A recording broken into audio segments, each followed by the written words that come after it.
शराबबंदी के कारण बहुत से घर बच गए, बहुत से परिवार बच गए और नशे की जो हालात से लोग बीमार पड़ जाते थे। रोड नंबर 2 में एक घर में एक पुलिसकर्मी जो है बिना किसी पुलिस के वेशभूषा में, यानी उसने अपनी यूनिफॉर्म नहीं पहनी हुई थी और रात के 11:30 बजे एक परिवार के घर में नशे की हालत में घुस जाता है।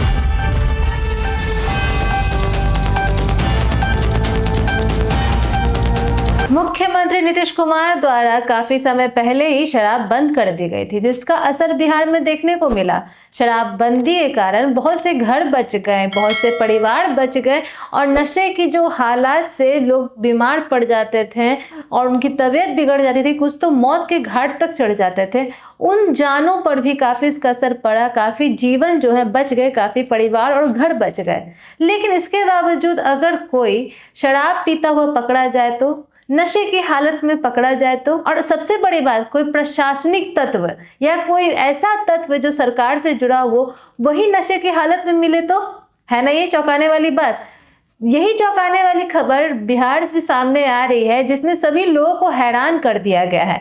और ये कोई और नहीं, आम जनता नहीं, बल्कि सरकारी तत्व है, प्रशासनिक व्यवस्था से जुड़ी हुई है। जी हाँ, ये चौंकाने वाली खबर हम आपके सामने लाए एकदम कड़क के मन से। नमस्कार, मैं सुरभि मानसी और आपने देखना शुरू कर दिया एकदम कड़क। जी हाँ, गया जी के मुफस्सिल थाना क्षेत्र से ये खबर सामने आ रही है, जहां पर शिवपुरी रोड नंबर 2 में एक घर में एक पुलिसकर्मी जो है बिना किसी पुलिस के वेशभूषा में, यानी उसने अपनी यूनिफॉर्म नहीं पहनी हुई थी और रात के 11:30 बजे एक परिवार के घर में नशे की हालत में घुस जाता है। जी हाँ, नशे की हालत में घुस जाता है, वो भी बिना कपड़ों के, बस गंजी और जंघिए में घुस जाता है, जिससे काफी आपत्तिजनक स्थिति पैदा होती है। इसके बावजूद वो घर में घुसकर काफी हंगामा करता है, बच्चों से पानी मांगता है, दालमोट मांगता है और 50,000 रुपए की डिमांड भी रखता है। जिसके बाद वो जो घर में मौजूद परिवार थे इस बात को साफ इनकार कर दिया और इनकार करते ही वो पुलिसकर्मी जो है भड़क गया और उसने पूरे घर में हंगामा मचाना चालू कर दिया।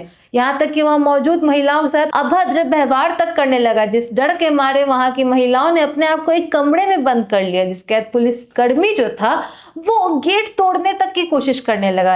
आप देख सकते हैं किस प्रकार से शिवपुरी के रोड नंबर 2 में, गया में, यह जो हालात सामने आए हैं, वहां इतनी लोग मौजूद थे, उस घर में भी कुछ लोग मौजूद थे, लेकिन बस एक प्रशासनिक तत्व ने, एक पुलिसकर्मी ने पूरे घर को, पूरे मोहल्ले को हड़कंप मचा दिया था, डर का माहौल बना दिया था। और पूरे मोहल्ले के लोग जो थे इस बात से इतने घबराए हुए थे, डरे हुए थे कि अपने घर में ही दुबके हुए थे।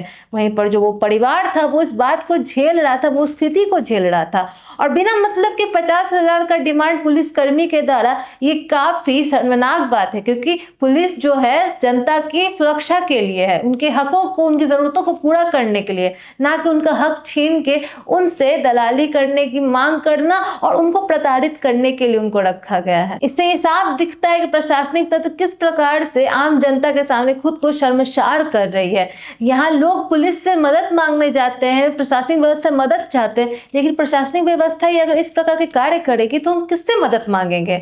इस पूरे हड़कंप से पूरे घर का माहौल बिगड़ गया, हड़कंप मच गए, यहाँ तक कि वो अपने 50,000 रुपए के लिए उसी वेशभूषा में, जी हाँ, गंजी और जंघी में पूरा हड़कंप मचाने लगा। जिसके बाद वहां के परिवार के एक पुरुष ने 112 पर डायल करते हुए पुलिस को बुलाया, जिसके बाद उसने पुलिस को बोला कि ऐसी ऐसी बातें हुई। आप मतलब फुटेज ये देखिए, जिसमें साफ दिखाई दे रहा है कि एक व्यक्ति है जो कि जंघिया और गंजी में, जिसको पुलिस पकड़ के ले जा रही है।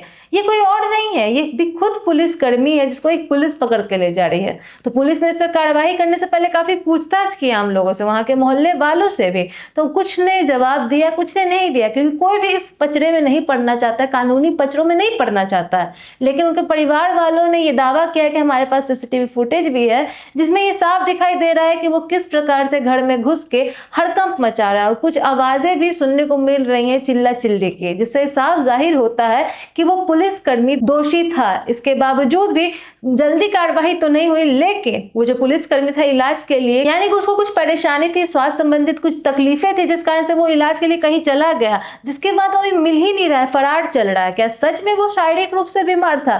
क्या शारीरिक रूप से कोई परेशानी होने के कारण, कोई तबीयत बिगड़ने के कारण वो 50,000 रुपए की डिमांड कर रहा था। लेकिन क्यों? किसी आम जनता के घर में घुस के आधी रात को आप 50,000 रुपए की डिमांड करते हैं, वो भी उस वेशभूषा में जिसमें कोई भी शर्मनाक हो जाए। ऊपर से आप सरकारी तत्व हैं, सरकारी व्यवस्था का एक अंग है, प्रशासनिक व्यवस्था है, इसके बावजूद इस प्रकार से शर्मनाक करना आम जनता को प्रशासनिक व्यवस्था के ऊपर सवाल खड़ा करता है। साथ ही साथ यह भी सवाल खड़ा करता है कि वो नशे की हालत में मिला तो मिला कैसे? क्या शराबबंदी की जो बातें की जाती है, क्या सच में शराब बंद है? क्योंकि प्रशासनिक व्यवस्था ही अगर नशे में टल्ली है तो हम साफ कह सकते हैं कि इसका मतलब शराबबंदी बस एक दिखावा है, शराब हर जगह मिल रही है। क्या ये सच है कि शराबबंदी नहीं हुई है? क्या सच में प्रशासनिक व्यवस्था इतनी लचर है कि पकड़ने के बाद पुलिस जब आई, पकड़ के उनको ले गए उस पुलिसकर्मी को जो नशे की हालत में, उसके बाद भी वो इलाज के नाम पर फरार हो गया और अभी तक मिल नहीं रहा है। उसकी खोज और जांच पड़ताल की जा रही है ताकि उसे पकड़ के उससे पूछताछ की जाए। क्या इतनी धीमी गति से हमारी प्रशासनिक व्यवस्था चलेगी, हमारा कानून चलेगा? तो कैसे मिलेगा इंसाफ? कैसे आम जनता खुद को सुरक्षित महसूस करेगी? यहाँ रक्षक ही भक्षक बने जा रहे हैं। वैसे आपकी इस पूरे मामले को लेकर क्या राय, कमेंट बॉक्स में हमें साझा करें। सब्सक्राइब करें, बेल आइकन प्रेस करना ना भूलें ताकि आपसे कोई भी अपडेट मिस ना हो जाए। बने रहे एकदम कड़क के साथ। धन्यवाद।